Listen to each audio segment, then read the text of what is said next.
Good morning, everyone. Welcome back to another webinar, except this time we are doing a co-branded webinar with our friends at Cork, and we do have a special guest with us here today. So I'm going to bring our two ladies up, and we're just going to kind of get right into it. I know we have a time crunch with 30 minutes, and we have a lot of great things to run through.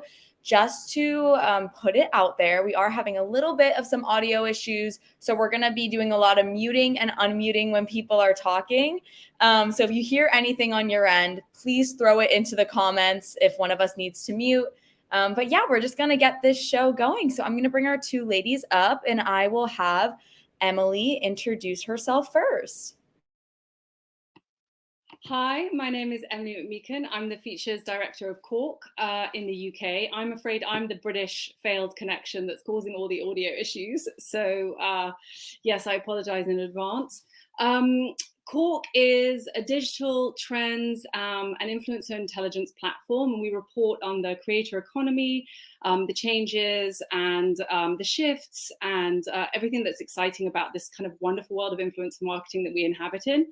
And yes, I've been a journalist of 25 years, and I see on my questions it says, what do I look forward to most during the holiday season? And I'm going to say a podcast.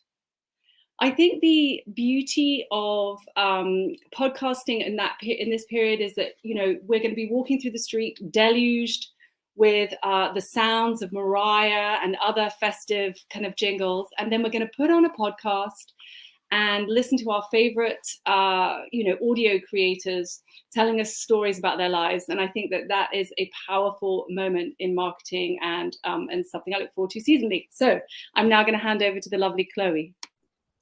Thank you. My name is Chloe Boss. I am a senior influencer strategist and consultant. And honestly, the thing I look forward to the most is like the emotional hooks in the holiday marketing, because you have the sweetest stories that they put on display. And I love being able to see that on the marketing side, being like, hey, they're really smart using this approach, but honestly, it's still wholesome and great to watch at the same time.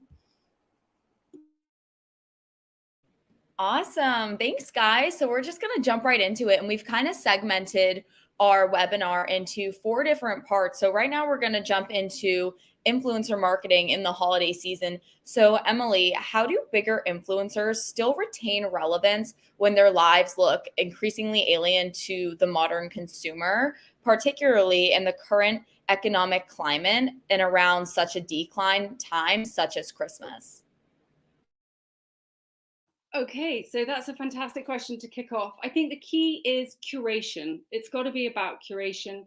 I think that, anybody can look great in a dress or pick out a dress or a party dress. But I think what the bigger influencers have got so good at and are really conscious of is how they can show their audiences how to integrate this dress into their lives in a way that will stretch their wardrobes out, that will create moments throughout the year, not just at Christmas. I think that one of the really interesting things that we noticed when speaking to talent managers and influencers in July for our Christmas report was that traditional luxury influencers were really keen to work with supermarkets.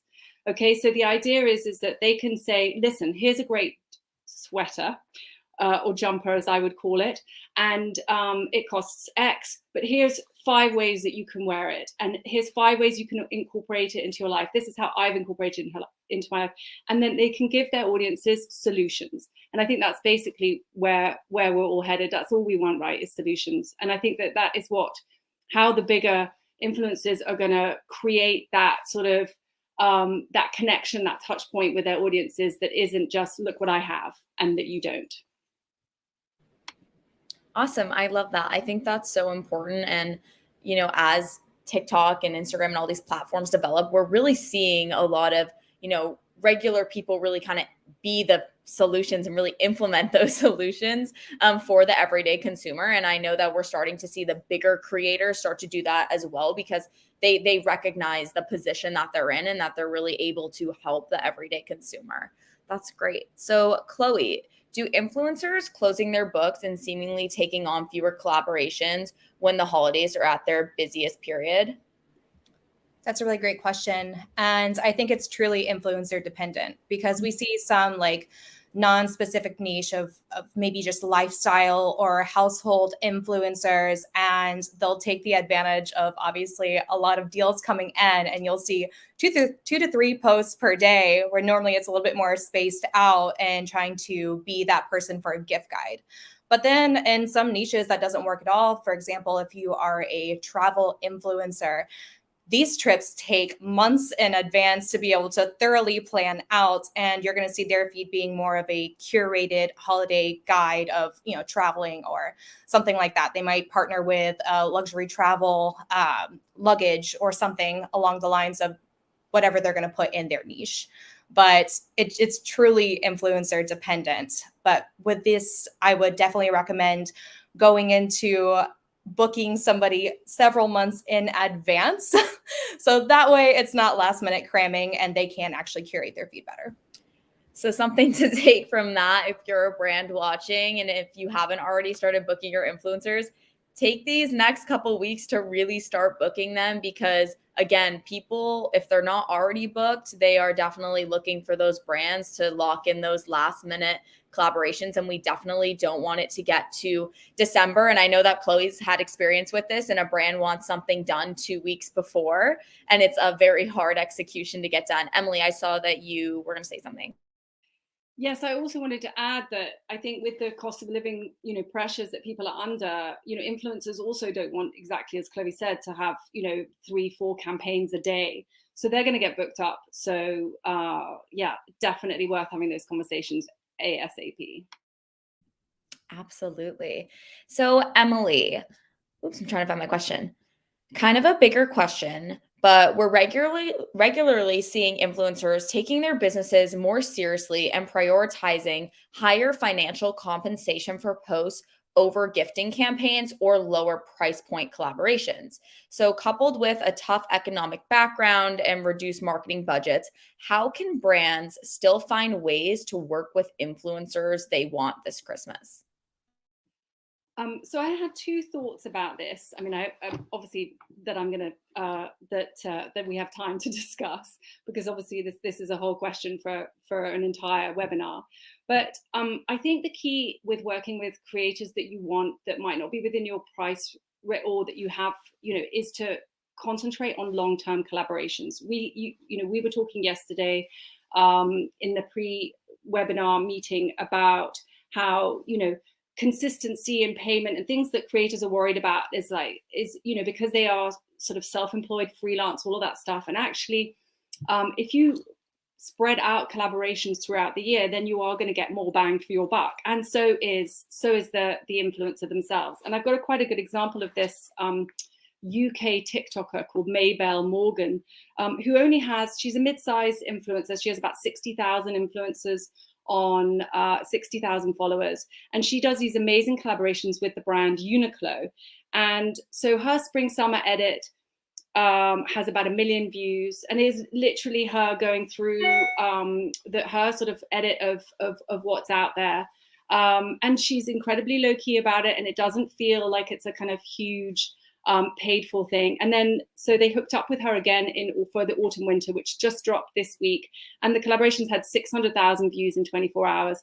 And that kind of, that Uniqlo is buying into her style, her approach, so the her viewers and her followers, and it's obviously working. But over the course of a year, it's going to be a really powerful campaign, and she will probably be doing a festive roundup in December as well. And I feel like those are like high value, but also, considered collaborations that actually, can work throughout the year.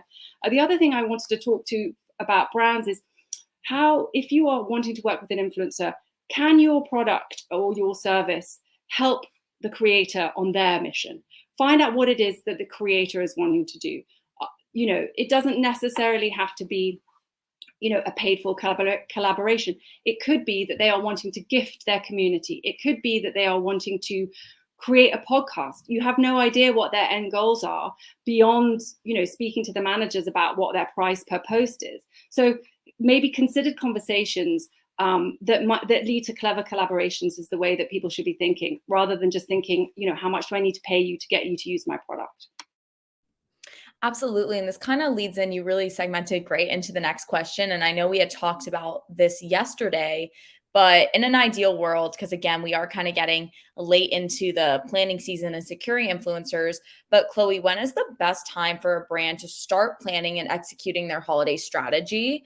Is there such a thing as too much planning? And I know that Emily just touched on it, how we're seeing creators work with a brand spanning over the year. So by the time the holiday season comes, it feels more organic and not just some quick cash grab. But do you kind of want to elaborate on your experience and, what you think would be the best time to plan? So people might start collectively rolling their eyes, but when I say there's never too much planning that you can do, it's very true. I believe you should start in the beginning. So say you have the whole year, you're starting into Q1. I want you to look at each quarter. Break down what's important to you. Obviously, we're going to know that the Mother's Day, Father's Day, Halloween, Christmas, these are all easy things that are very marketable. And that kind of applies to any brand across whatever niche that you're in. But if you want to break down to specifics, say you work for a cat litter company, maybe National Pet Day is going to make sense for you. So let's also look at the obscure holidays that make sense. And whenever you're doing this, I think you should look at planning at least a quarter in advance. Like, get your ideas out, get the campaigns running of what you vision this looking like for each campaign that you have per holiday. But when it comes to executing it, start the quarter before. That gives you time to source the influencers, identify the right ones that you want to work with that makes sense for your brand. That gives you time to develop a relationship, hop on a call with them. Let's talk about, what does this campaign look like to you? This is what's important to us. Let's curate something together, work together, not just hand them a script and say, post. That's going to kill the creativity and it's going to kill your results. But if you sit there, plan it out at least a quarter in advance, then you're not going to be cramming whenever that holiday hits and it's saying, oh my gosh, I have 2 weeks to go. Do you think we can secure somebody? I mean, you can, but good luck. Plan ahead, people. No, that's really great advice. So I want to move over into trends across different industries. So Emily, could you provide examples of how industry-specific holiday shopping trends have been influenced by cultural shifts and global events in the recent years?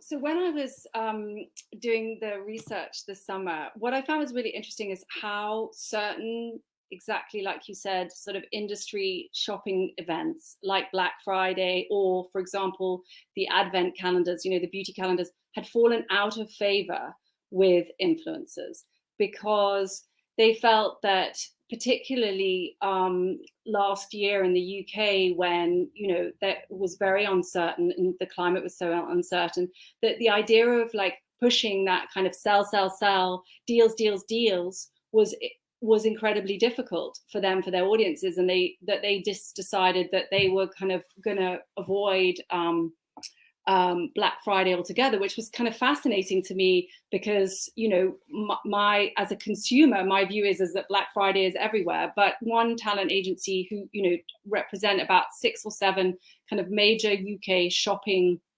influencers, they did one Black Friday deal across the whole of their roster. Ditto with Advent calendars. Now, this has been a national obsession in the UK for years now. The beauty calendar, how much more, the products that are in them, how much is worth. There's huge brands do them, department stores do them, etc. And it got to a point, I think, where influencers were getting really negative comments about their writing about them or posting about them because the audiences were like, you've been gifted them and you're showing us, but what are you telling us exactly? And I think that those are the things that have kind of really stood out to me. And I guess the biggest thing is to see the world, the sort of social media conversation with tiny tweaks. So think about routines, not hauls. How does your product, when thinking about content trends, content formats, you can think about how does this fit into my life, rather than this is me going outside and bringing all this stuff into it. Shopping, not shipping. that people going out to shops and creating content about that kind of stuff is really interesting, rather than just like, look, click, this is what I've ordered from so and so and so and so. And, I guess it's about attainability and not aspiration. So I think that, affordable luxuries, and I noticed some good work that Alex Earl and another New York influencer whose name I've forgotten, so sorry, brain fog, and that are done about affordable luxury. So this is creating Amazon wish lists that have, sensible, attainable things that are daily luxuries, but that aren't necessarily like big ticket numbers. And I think that those tiny like micro changes in reframing are going to, make it much easier for people, because of the to kind of talk about your products and talk about your stuff. Definitely. I feel like lately I have seen a ton of eligible for commission banners popping up on my For You page on TikTok. Like every creator is linking that to Amazon, and it's honestly so smart. But I agree. I think that we're going to see a lot of more of these affordable luxuries, like especially during the holiday season, because influencers know that at the end of the day, that's where they're relating with their audience. Because think about all the backlash that creators get when they're posting about something completely unattainable. And I think a lot of them have definitely learned that that's not, why their audience, I mean, it might be why their audience follows them, but the majority of them, specifically Alex Earl, everyone loves her Amazon wish list and the little things like the phone light and things like that. It's going to be those types of products. Awesome. So, Chloe, what industry specific strategies have emerged to leverage the trend of influencer marketing during the holiday season? That's another great question. I think that whenever you're looking at marketing strategies, I see a lot of 12 days of Christmas.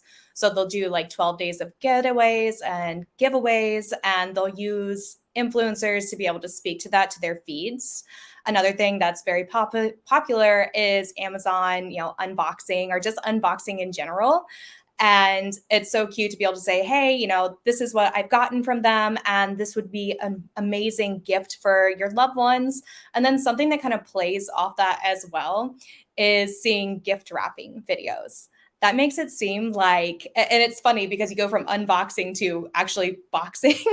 And so it switches around for the holiday season, but it makes it feel more relatable. It feels like you're on a FaceTime with a friend as they're getting their, presents ready for their kids. And it's just a really sweet way to be able to show potential gifts for the holiday season. I love that. So as we move into our takeaways, kind of, the 3 bullet points that we talked about leading up to this webinar, if anyone has any questions regarding anything that we've talked about, feel free to put them in now. And then if we have time, we will definitely answer them at the end.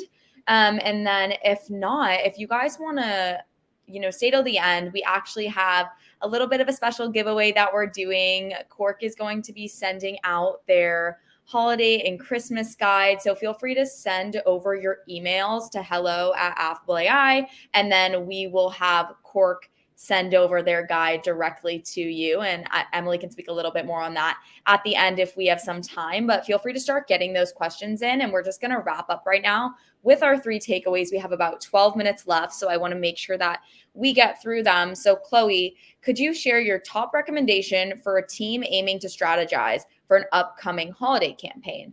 Additionally, what are 3 essential elements of information they must possess to craft a winning holiday strategy? All right, so I know we've already touched on this, but I want to drill in this importance of, if you are approaching the holiday season with influencers, I want you to use influencers you've already worked with before. That I cannot express the importance of that enough, because it feels real. If you are a brand and you've already had an influencer that loves your product, that's already spoken to your product, their audience is already familiar with that product, tap into it, because it's already going to be on their minds. And now you are bringing it to the surface, the top of their head. They're going to say, oh my gosh, I remember them with this Valentine's Day campaign, or I remember this for the summer vacation. And now it's rolled around to Christmas time, holiday season, and they're saying, oh my gosh, I've already partnered with them before. This is a great time to be able to do this again. So that is a great strategy to be able to use, is reuse influencers you've already worked with. And I know, again, we've already touched on this, but plan in advance. Please plan in advance. If you are a brand and you have an agency, don't drop this on them 2 weeks before and say, make it happen. Please don't do that. If you have a influencer manager in-house, they should already be planning this in advance. You shouldn't have to tell them.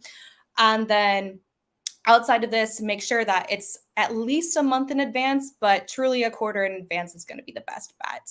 Next, I would say, and again, touched on this, but do not write a script. Please don't do that. Please. Bullet points, express what's important to your brand, but do not write out a script, give it to an influencer and say, just post this. They know their audience. Let them have their own creative strategy behind the content that they produce. And then lastly, you need to define your budget. I know that's really, really hard because things change. Like, we know that it happens, but at least start to define your budget. So that way, you know that you're going to probably be spending more in Q4. So allocate that. Let's do maybe baby campaigns leading up to this. And this is your hard hitter at the end, if you have that kind of budget. And again, this doesn't have to be a $10,000 budget that you hit on the line. You can do a lot with $500 a month, but it's going to be dependent on the type of influencers that you bring in. It's going to be how much you can get them to post with that amount. You can work with a small one, but at least have a budget and define it early on so you can plan for that for the rest of the year. That is my advice. That was great. That was a great takeaway. Emily, considering the evolving cultural landscape, I know we touched on this, but what key takeaways should brands consider when forming partnerships with influencers to promote holiday season products that will captivate a broad audience? Thanks. And Chloe, that was just the perfect list of strategies. I was thinking, actually, when you were saying it, it always amazes me the idea of a kind of script, because if you're sending you're using 10 influencers on a campaign and you send 10, scripts that are identical, are you really expecting their audiences to have exactly the same reactions and whatever? And if you are, then, and I think this is probably my first point, then you're probably using the same type of influencer. And why are you doing that? Why are you sending 10 people who are identical out there, So the first thing I would do, and the other thing I wanted to say about that as well is, the public know that you have more money at Christmas. And so if you're not including, if you're not being inclusive at Christmas, and because, you have more spend, they know.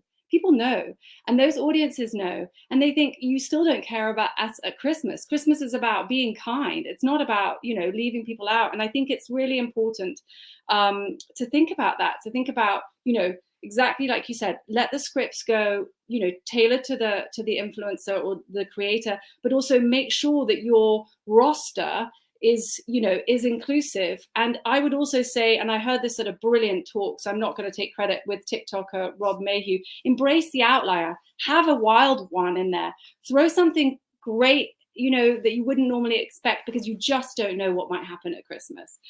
And then on a kind of more sort of worthy angle, I think, don't think about what the campaign is about, but think about what it's for. And I think this should be also about setting your intentions for 2024. What is your purpose as a brand? What is your purpose in the relationship that you are trying to have with your audience and going forward? This sets the tone ultimately, because it is your jazzy jingles, tinsely moment. And if you're big out there, so why not think about what you're for rather than what you're about? And I think as well, community first content always. It's got to be relevant to, you've got to find the people that you're trying to help. There is no, if you are a fitness brand, for example, the place where the people that you need to think about are the people who want to get fit, not the people who are fit. You can't present a result and expect people to be able to take action. And I think that's really important to remember always. I've said it about 25 times, so I'm not going to say it again, but solutions. And the other thing I think is, try to sell them a product and try and think about how you can start improving their lives. That is where the change is. That is what the creators are so brilliant at. That is how they've got their connection with the audience. That is how they tell their stories. That is what you should mimic or, get involved with. And that is, I really sort of believe in it. I really believe in that sort of in connection is everything. And if you are in the middle of the road, as far as this stuff is concerned, that is, you're going to lose your connection with the people that you're trying to connect, that you're trying to get. And that's especially at Christmas when, like I said, it should be your moment, your platform to show how kind you are. Anyway, that's it. So true. So true. That was so, we had our little echo there. That was so great. And for our last takeaway, and I know we've touched on it, and honestly, we can just again reiterate and hone in on the key points, but I had, put the question together for brands looking to allocate budget effectively and secure preferred influencers during the holiday season, despite these rate hikes. What 3 actionable steps can be taken early on? And I think that we can all contribute here. We had talked about planning early, looking at where you can spread your budget across throughout the year.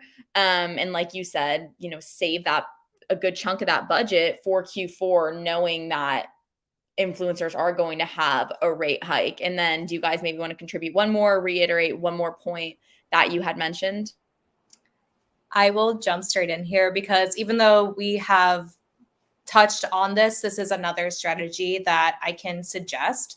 Now, I'm going to first say this is not guaranteed to work, but if you are a brand, you have a specific influencer in mind that might be a little bit more costly or out of your price range. If you have product or a service, then what I would recommend doing, if you want to work with them in the holiday season, but maybe you can't afford their standard rates for a post or something like that, start with gifting. If you have a product, start sending it to that influencer that you want to work with without expectation of any content, because you cannot send them a product and just expect them to post this. You really have to just let it go. But if it's a service product, go ahead, start gifting it to them. Maybe do it quarterly, every other month, whatever small amount, just to show your appreciation that you really like them. And then maybe by the time that Q4 rolls around, say, hey, you know what? I hope you've been enjoying our product. This is what we would love to do. Would you be open to a collaboration?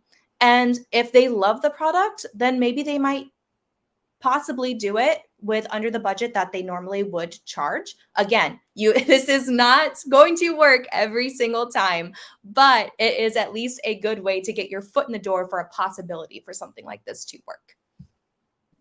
Absolutely. And then Emily, do you have any last thoughts in these last 2 minutes?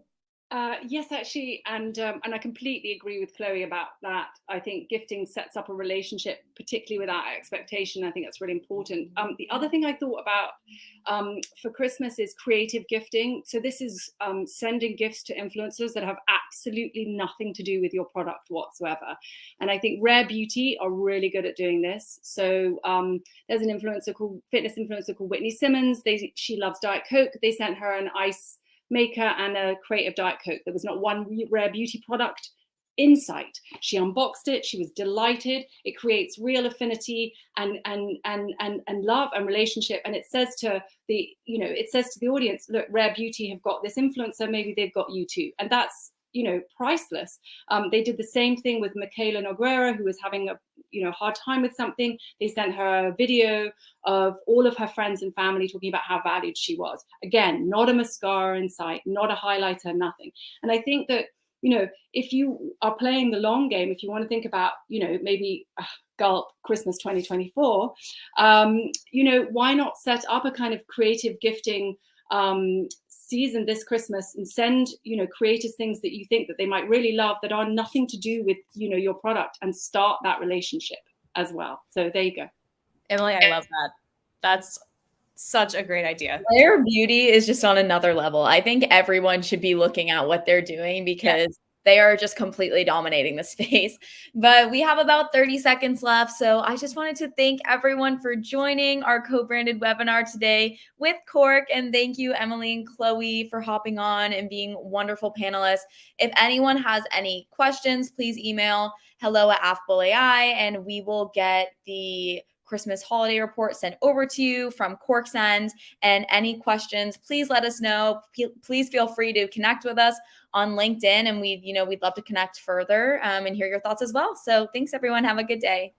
Thank you.